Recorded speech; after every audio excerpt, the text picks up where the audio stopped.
एक शांत बहने वाली नदी थी। एक ओर घरेलू बत्तखें रहती थीं, जो मनुष्यों के खेतों और तालाबों में पली भी थीं।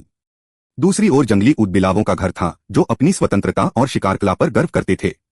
दोनों समुदाय एक दूसरे के बारे में जानते थे, पर कभी मिलते नहीं थे।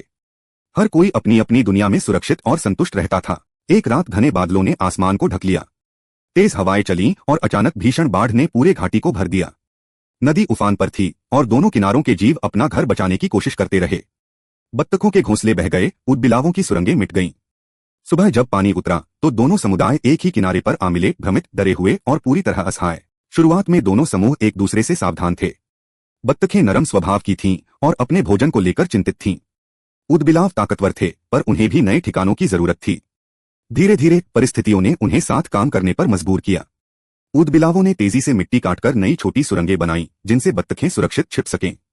बदले में बत्तखों ने पानी में तैरकर आसपास के पौधों और बीजों को इकट्ठा किया, जिनसे सबके लिए भोजन जुटा। दिन बीतते बीतते डर दूरी में बदल गया और दूरी मिलमिलाप में। बत्तखों के बच्चे ऊदबिलावों के बच्चों के साथ खेलते, पानी में गोते लगाते।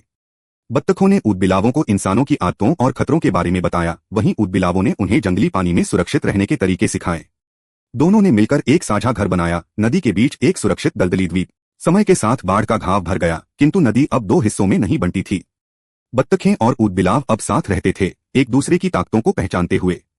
जो नदी कभी दो दुनिया को अलग करती थी, वही अब उन्हें जोड़ने वाला पुल बन गई। दोनों समुदायों ने समझ लिया था कि प्रकृति की मार के सामने साथ रहना ही सबसे बड़ी शक्ति है। मोरल: एकता में अपार शक्ति होती है। जब जीव या मनुष्य अपने भेद भूलकर साथ आते हैं, तो सबसे कठिन परिस्थितियां भी सरल हो जाती हैं।